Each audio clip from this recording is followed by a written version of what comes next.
What is controlling your thoughts? What is enslaving you? Is it the television set, feeding your mind images of what life should be? Is it the internet, drawing you in and controlling your time? Is it drugs or alcohol numbing your brain and diminishing your desires? Or is it weakness? A lack of discipline that prevents you from accomplishing what you want to accomplish. If you configure your life so that what you are genuinely doing is aiming at the highest possible good, then the things that you need to survive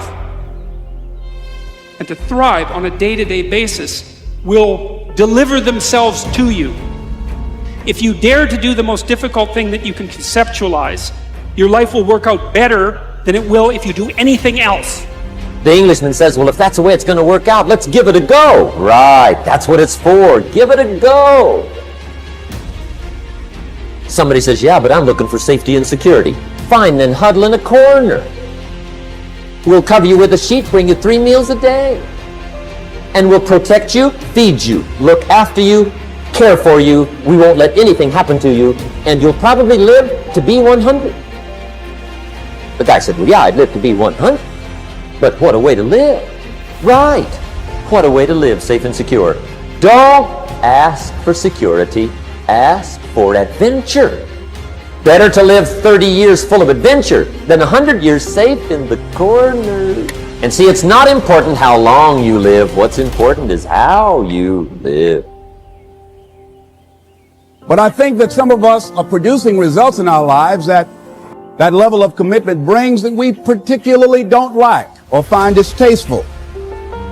I don't think that as a participant in life, you cannot be committed. You're either committed to mediocrity or you're committed to greatness. You're either committed to being productive or you're committed to being non-productive. You're committed to being happy or you're committed to being unhappy. See, whatever you're doing, however you spend your time, that tells you who you are. So think about what it is you like to create in your life experience.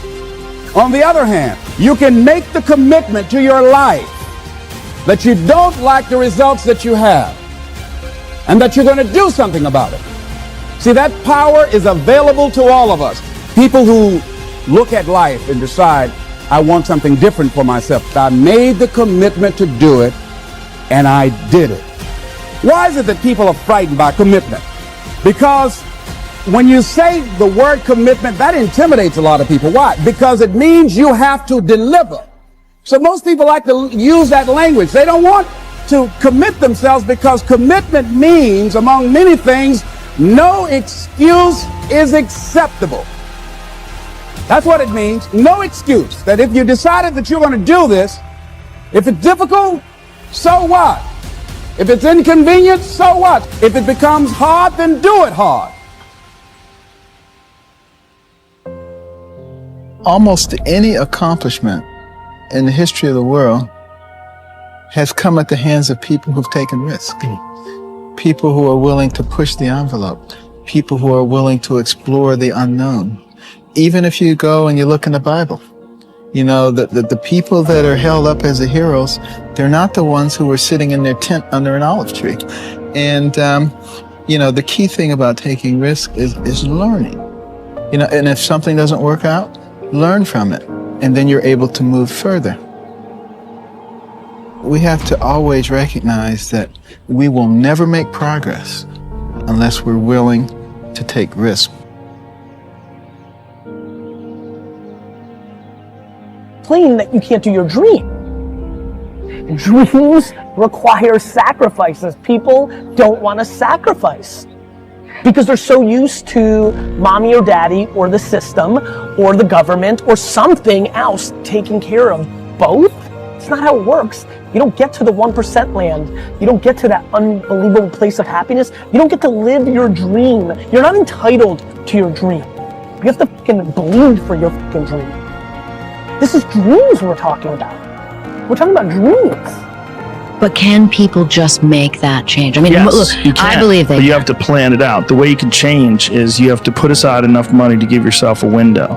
And then you have to have a plan, and you have to spend all your waking hours outside of whatever job you do planning your escape. And you have to come to the realization very clearly that you f***ed up and you got yourself stuck. So whatever you're doing, you have to do it like your life depends on it. Whatever time that you have to attack like you're trying to save the world. You're trying to save your life. You don't want to drown. That 1.5 hours a day that you have to write, God damn, you better be caffeinated and motivated. You got to go. You got to get after it. And you got to have discipline. Most people don't have those things. Most people don't understand what it's like to really go for something. The reason your life isn't where you want it to be mentally, physically, spiritually, and financially is because you're not buying into the concept of having to earn things. And let me tell you something, earning happiness is a requirement as well. But the truth is, guys, and this is the secret, happiness is earned. Just like earning the right to feel good about your body, just like earning everything else in your life. The reason you don't have happiness is because you haven't been disciplined in the rest of your life. When you don't pay that price, you don't get the prize of happiness. This is very simple. A lot of people will say that everybody deserves to be happy. You know what? I don't buy into that shit. If you're sitting on the couch and you're living a life less than what it could be, you do not deserve to be happy. That is not how the world works. You were put here to go on a journey, and that journey is the fulfillment of your own true potential. And when you don't even attempt to fulfill that potential, you're not going to be happy, ever. Individuals who grasp the concept of unwavering determination in life understand the significance of the 2-millimeter principle. They possess the ability to consistently drive themselves forward because they are aware that the next level of excellence is much closer than it may seem. In situations where most individuals might give up, they draw upon their inner reservoir of strength and find that extra surge of determination that propels them to the subsequent level. And then they persist on their journey. They understand that the essence of being unstoppable resides within one's mindset. Originally originating from a sport, the 2-millimeter principle can be universally applied to various facets of life. By doing so, an undeniable quality of persistence is truly fostered. Cultivate unshakable belief. Numerous people possess innate talent. Yet only a few are able to transform that inherent aptitude into a manifestation of excellence. So what sets certain individuals apart from the rest of us? The foundation of being unstoppable invariably begins with unwavering self-belief. This belief acts as the driving force that sustains you even in moments of fatigue, depletion, and the feeling of emptiness, when it seems that every ounce of effort has been expended and doubts start to creep in. Mastering the art of relentless living entails banishing such thoughts. It's about having an unwavering conviction that achieving the next 2 millimeters is entirely attainable, regardless of the circumstances. This distinction is what truly separates the remarkable from the ordinary, the exceptional from the commonplace. Sustaining unwavering self-belief is closely tied to discovering your purpose. By detaching from the aspirations of others and uncovering your personal vision for life, you unlock the motivation to elevate yourself, accomplish more, and pursue achievement without wavering. In this pursuit, you become impervious to obstacles. Cultivate mental resilience. While belief forms the initial step, achieving an unstoppable state demands honing your mindset further. Some individuals crumble under pressure, much like glass, while others, like diamonds, are forged by it. Elite athletes and accomplished business people withstand immense pressure. The crux lies within their mental outlook. Begin by examining your internal dialogue. At that moment, just before reaching the 2 millimeter threshold, when surrender seems tempting, How do you interpret this juncture within your mind? Monitor your internal monologue. Identify and replace any detrimental thoughts which stem from limiting beliefs with empowering alternatives. Furthermore, master control over your emotions. It was once noted that the inability to control emotions equates to the inability to control one's actions, ego, and destiny. The path to being unstoppable becomes obstructed when emotions hinder your progress. Acknowledge that you alone hold the reins to your life. Life unfolds for your benefit, not as a series of adversities. Release the burdens of the past. Extend forgiveness to others. Replace envy with gratitude. As someone wisely said, guard the gateway of your mind daily, selectively permitting thoughts and beliefs to shape your reality. By committing to this practice, you embark on the journey toward becoming unstoppable. Direct your focus. With your mental prowess harnessed, the next step is to channel it. It was stated that many individuals fail to achieve their true desires due to a lack of focused direction. They drift through life dabbling in various pursuits without mastering any one in particular. Those who grasp the concept of relentless living exhibit unwavering concentration. They hold a clear vision and associated goals to achieve it. No obstruction can divert their trajectory. They acknowledge that being unstoppable is synonymous with channeling your power. They use goal visualization, often employing creative techniques. To remain aligned with their objectives, they surround themselves with individuals who embody their aspirations.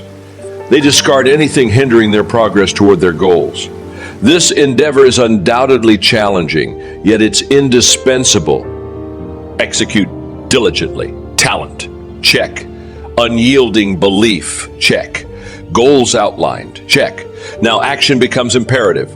As someone once noted, you can't just visualize and then go about your routine. The conclusive step in achieving an unstoppable state is action. Initially, it might not seem daunting. Consistent practice, cultivation of beneficial habits, balanced nutrition, exercise, adherence to a routine. These all contribute to your growth.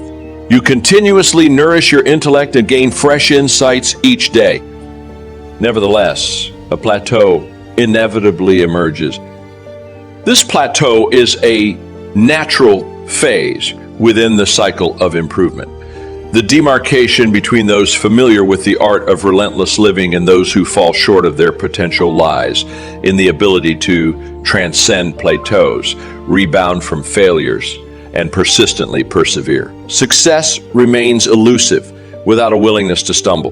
Numerous accomplished individuals have encountered struggles on their path to success. These figures, who remain unnamed, exemplify the vital role of inner strength. However, inner strength encompasses more than achieving aspirations. It offers serenity and purpose. It fortifies resilience through challenging phases. Individuals with inner strength readily forgive, recognizing their control over personal actions and happiness. They harness positive thinking to steer their mindset. Inner strength empowers them to persevere even when external circumstances diverge. Fostering inner resilience involves strategic habits, mindful choices, elevated standards, purpose, driven living, focused determination, detachment from the past, unwavering focus, drawing wisdom from experiences, and establishing routines that nurture resilience. The significance of inner resilience extends beyond achieving objectives, offering steadfastness, tranquility, and the capacity to navigate life's complexities.